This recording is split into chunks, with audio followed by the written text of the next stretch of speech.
Hello and welcome to more Dark Souls 2 with me, Oni Black Mage. We are currently still in the gutter, the deepest part that I've seen, going deeper still into the incredible dark depths of what this world has to offer.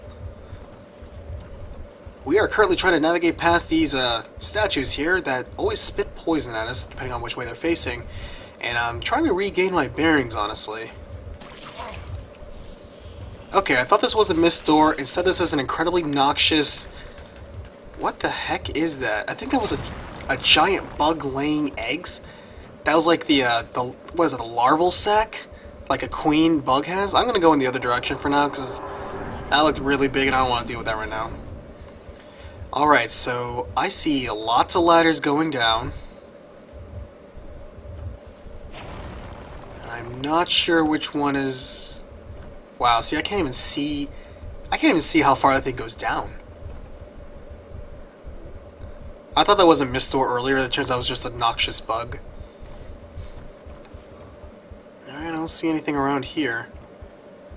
Let's see. Like I said, this part really seems to strike me as a sort of suspenseful sort of area. The fact that you can't see past the darkness of, you know, the complete edge of your torch is where you see. That's it, period. The rest of it's just a complete mystery. And the heart pumping in the background?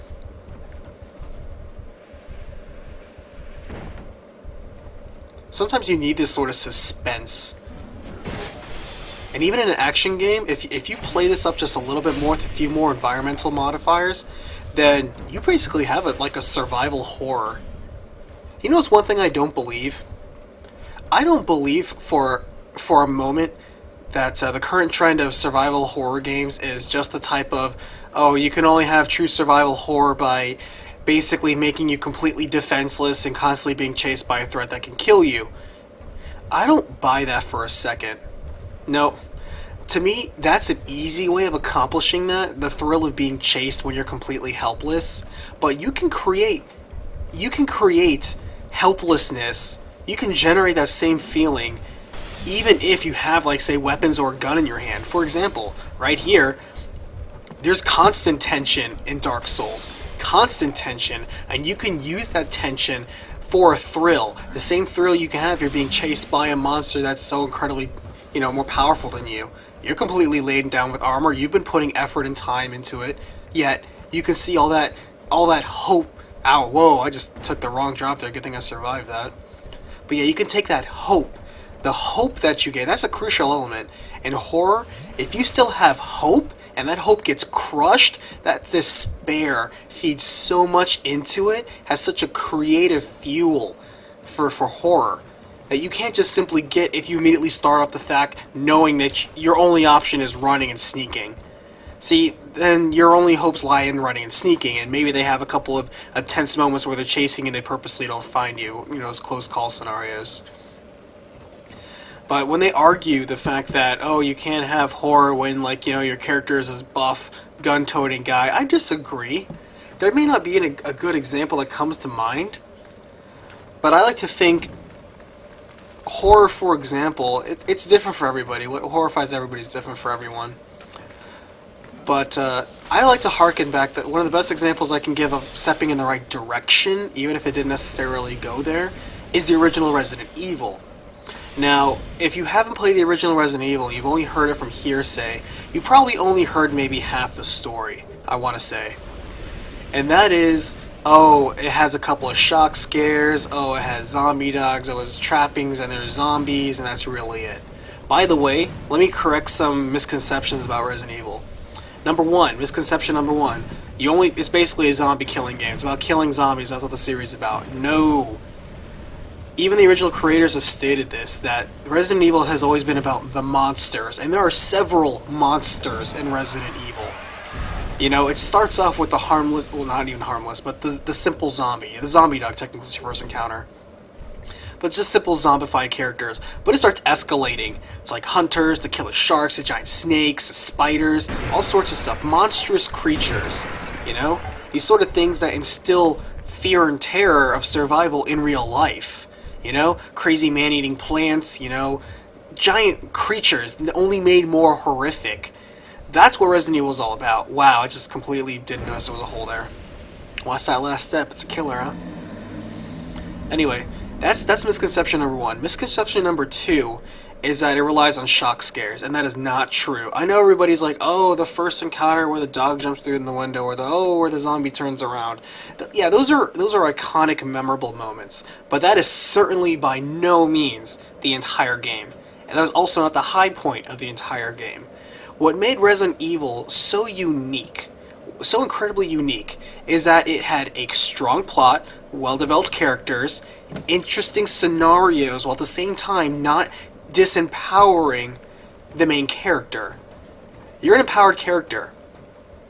You're, however, the things that you're fighting is the inner workings of the designs of the mansion, the trappings, the inner political works of your own team members betraying, and the sudden paranoia. Those things are things that can be created regardless of your environment, regardless of your character, and those are fears that play in real life. And that's something that transcends the actual game. That's what made it so cool and revolutionary at the time. Creating this paranoia.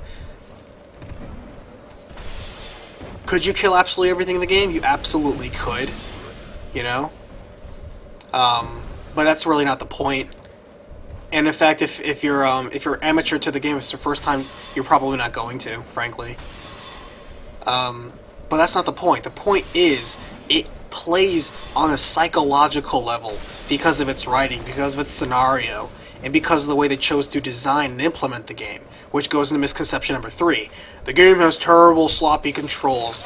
Alright, there's a reason they implemented tank controls in Resident Evil.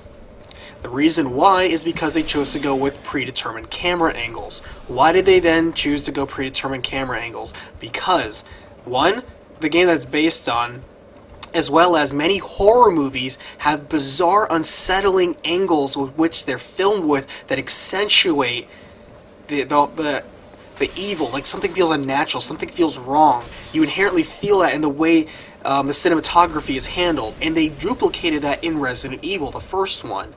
Now, because that sort of camera angle isn't intuitive to gameplay, they then had to have a control scheme that's independent of the camera, and that's tank controls.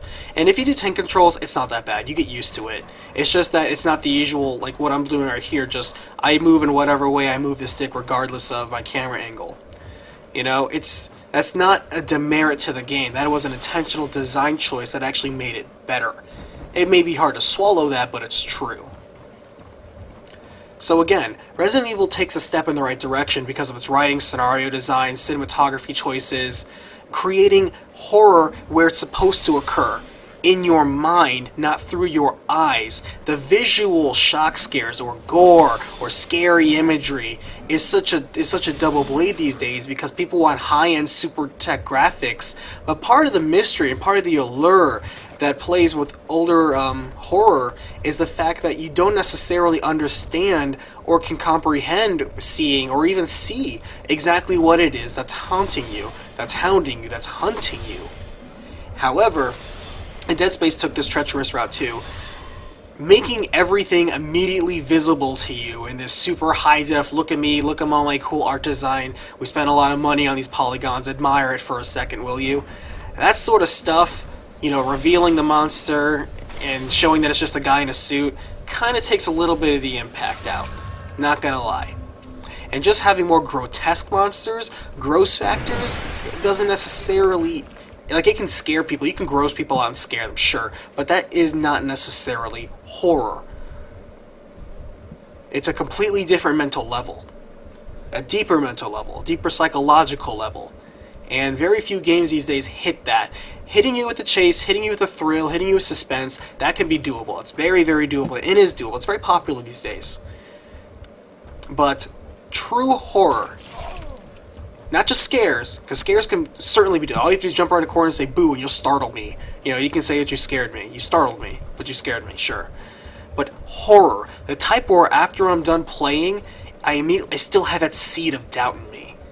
You still have that mental ting thinking that, wow, or the moment you put in the game, you're like, wow, I can't trust myself, I can't trust the people around me, I can't trust this environment, or what is that thing? I don't necessarily understand it. Can I fight it? It seems that I can. Am I doing something against it? Is this the only thing that I'm fighting against? What else is there? All these questions. You start scaring yourself. That's part of the excellent writing that's been done before. And granted, there are still a few games out there that still accomplish this, but it's something of a dying art. That's why I look forward to his next work, Evil Within, as well as the efforts of other titles, including a few indie titles, that are trying to accomplish this through the way I believe it should be conquered, which is writing, scenario design, game design, things like that. Just cashing in on the whole, oh, I'm chasing you and you can't do anything because there's no good controls and this is artsy while at the same time revolutionary, it really isn't. That's tiresome. It's like Amnesia, you know, Dear Esther, you know, Obscure, all those. It's fine to have that there, you know, like the Thin Man, all that sort of stuff. It's cool, but it's just niche. It's one aspect, and if it scares people, great. If it gives them nightmares, fine. But it's just a cheap scare. I would argue that it's not the deeper horror that it has the potential to become. Alright, so back up to this, Dark Souls 2, which isn't technically a horror game, but certainly has some fantastic art design. And certainly is a tense game, that's for sure. I am at the lowest level I think I can descend. Oh, this is interesting. I don't know what kind of yellow sludge that was. I think it's like acid. If I'm not mistaken, I think the yellow stuff burns your armor and attacks your weapons and armor durability, if I'm not mistaken. Alright, going even deeper. These are some deep areas right here, I'm telling you. Alright, this looks like a point of no return, and I know I'm not done exploring up here, I believe. But this is definitely a point of no return, I feel. Let's see, wait or go? Sure. Let's see what we're up against. I thought for sure there'd be... Oh, Branch of Yore. That's awesome. I thought for sure there'd be a boss in this area. And the gutter. Because that giant laying bugs, that wasn't a boss. Okay, wow, those are super green, toxic goo-looking statues. I like how they look now even more poisonous than before. Ooh, bonfire head, that's good. Alright, this might be a boss right here.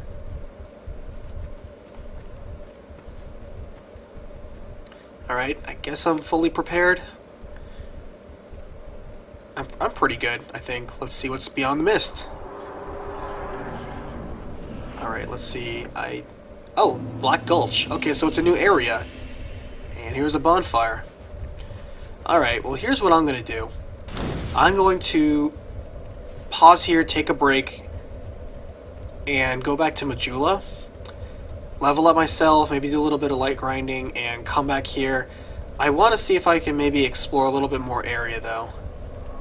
So I'm going to come back in just a bit. Okay, I am back in the gutter. And I chose to teleport back here just to finish up exploring before I cash out, actually.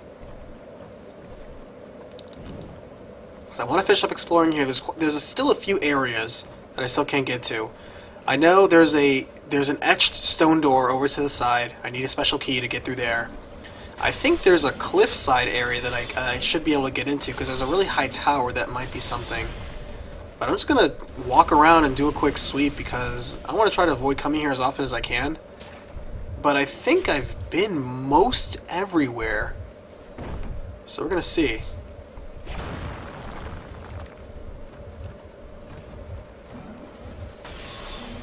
I'm getting pretty used to most of these encounters, so they're not really taking me by surprise. Also, this area isn't very good for grinding. Most of these enemies are not providing very good experience. Not to mention, there haven't really been significantly tougher enemies, so per the usual pattern, unless there's like a really tough enemy past, there's always like, you know, the trash enemy, you know, the fodder. Then there's like slightly better enemy, what I think is these dogs here, and the mummies. And then there's always like pretty difficult, takes quite a few hits to beat up, which you usually find right before the boss. And I haven't encountered that yet, so I might not actually be anywhere near the boss, or at least not in this area, not in the not down here in the gutter.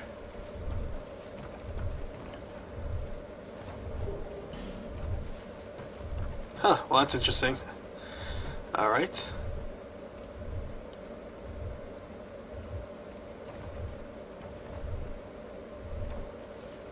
So let me, as I scope around, just see if we can talk about something else. I inadvertently went into a horror discussion earlier. I'm pretty passionate about horror games. I love survival horror. I like seeing the good writing in it, or at least the attempts at good writing, because there are lots of horror games that do not have good writing, or they're trying to go for some cheap scares. And I don't mind going for scares, but I'm pretty opinionated, as you just heard, about what counts as horror and what doesn't. And I like to think that what I consider pretty valid, substantial horror is somewhat universal. I mean, if I'm wrong or you disagree, if you have your own view, please, by all means, leave a comment. I'd love to hear what you think if you're a fan of horror yourself. By no means am I invalidating any games that may scare people, but there is a definite line between scaring and horror. Absolutely, it's completely different threshold.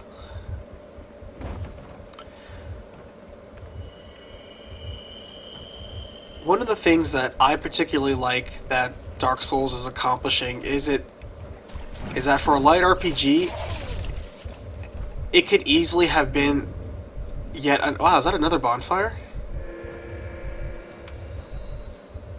I died trying to come here before. I actually forgot to almost explore here.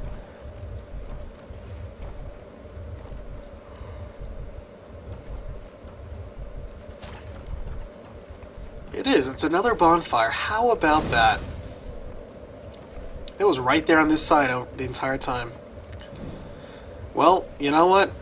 I think I'm just gonna take here, maybe visit Majula again, and go back to the Gulch, because clearly that is the next area, and there was nothing too much interesting over here. This was a very interesting area, very fascinating, had a lot of potential, but I'm gonna go ahead and just fast forward to when I visit the Gulch again, so I'll cut away. Alright, now I'm black. I will say I'm back, I'm black.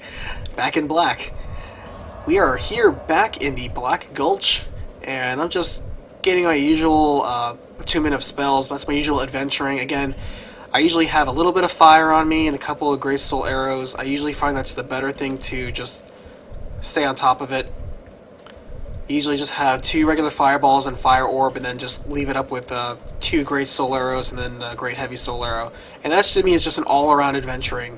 I mean, you got your fire on one hand plus a better fire, and then you have your all-around soul arrow plus a better soul arrow. And that pretty much just gets you through most areas. Again, it's not PvP-centric, because I could go PvP with different, like, homing soul arrow and flame swath and all that. I mean, anti-boss build, I mean, what I prep for anti-boss versus anti-PC, it's completely different from my adventuring. Again, that's why I said I don't like being hijacked into somebody else's PvP session, because I'm in the middle of adventuring right now. I'm not set for fighting PvP. If I want PvP, I would gear myself up for PvP, but not at this time. Alright, one thing I noticed right off the bat is there are dozens of these poison statues everywhere. There is poison everywhere, and those pools ahead are probably also poisonous. Oh my gosh, there is so much poison. I'm gonna see if I can try to dodge some of these though. Let me run in serpentine patterns. Whoa, what is that? It's like a giant hand, and it just grabbed me and killed me. Alright, note to self, giant maw hands come out of this pool, which is clearly not a puddle. And those things erupt out. Okay. I think we are closer to a boss. That is clearly a new enemy. I think I'm just going to have to start smacking all these things, so I don't think I have a choice. Let me whip out my trusty little dagger. If I'm going to wear and tear anything, it's going to be my little dagger. I swear, this starting dagger has been my most reliable weapon this entire game.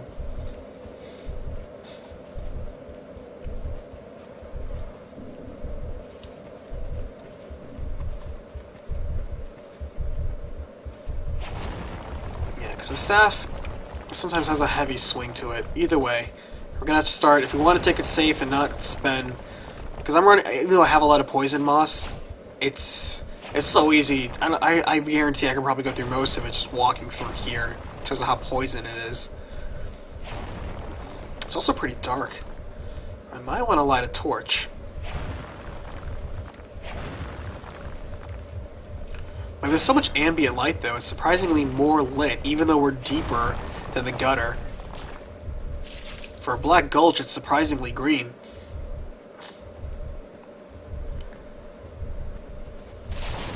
Oof, that was close. Almost got poisoned.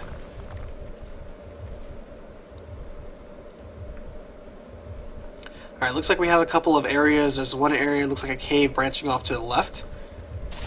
Oh. I'm poisoned already.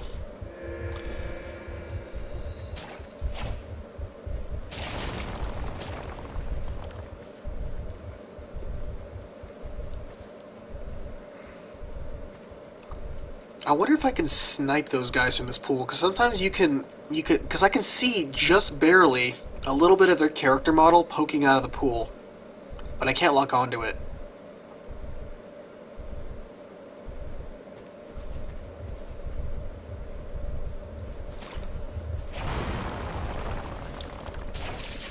Ah, poison again.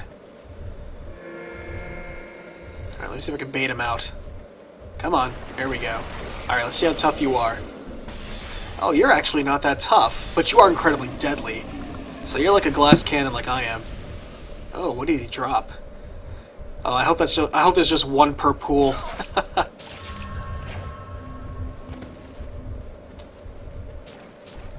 Wow, that's pretty good. Large Titanite shard? Let me heal up before I die. Granted, there's not that many souls dropping all the while. Alright, come on.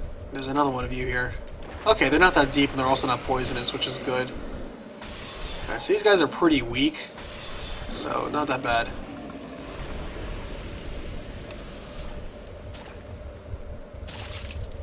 Their souls aren't that good either. Okay, well this is obviously a poison trap.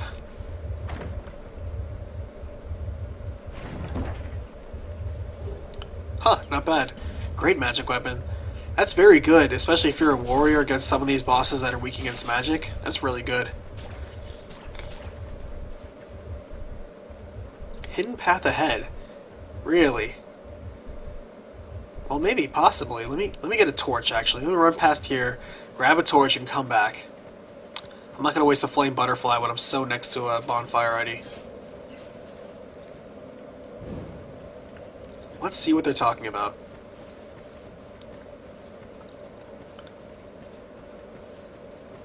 There's so many dark pockets here, it very well could be.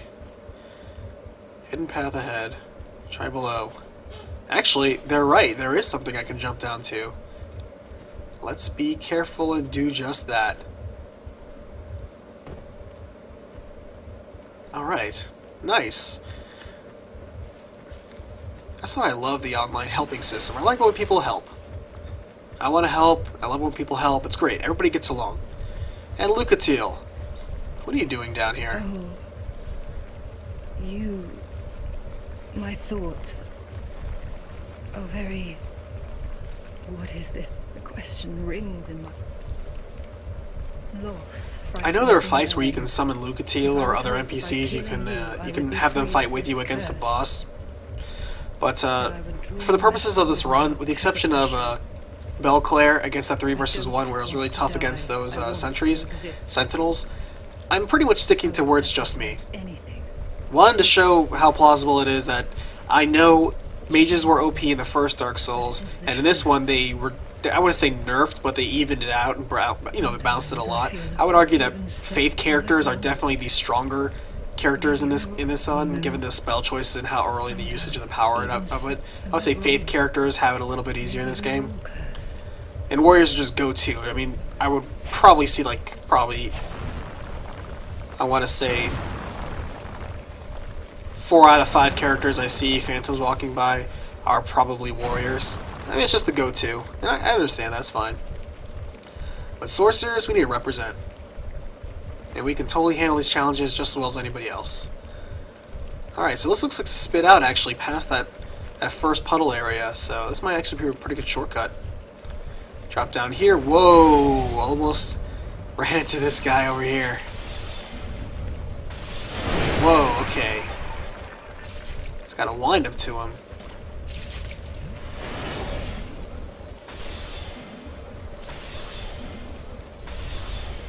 Oh, you're not going to move. You're stuck in that little cave, aren't you?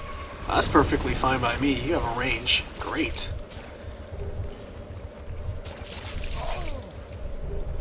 Scraps of life, huh? Interesting. Alright, so that is not a tunnel. Hey, see, there's another mage. How's it going, man? Alright.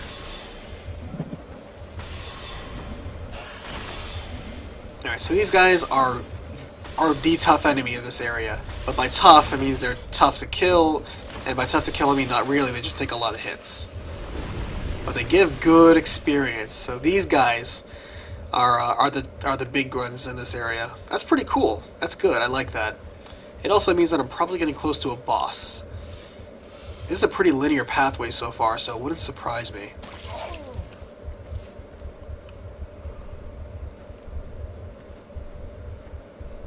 Bonfire heading to the right, okay. I don't see it branching off to a right path. Could be another hidden path to the side. There's a lot of dark pockets around here.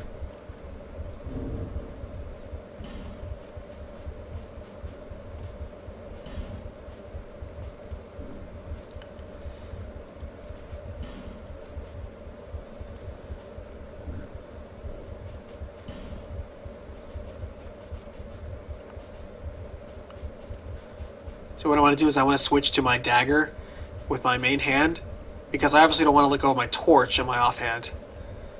So I'm just going to use this guy to slash the... Oh, this is a lot more manageable. Swinging my staff was just a waste of time. It's a lot more manageable. Trusty dagger, I swear.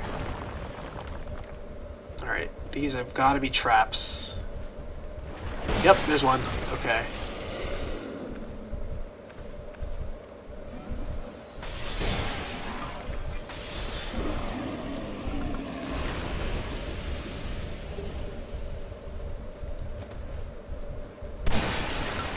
Oh, I rolled right into it and I was too slow. Those things just wreck you. There's no way to get out, is there?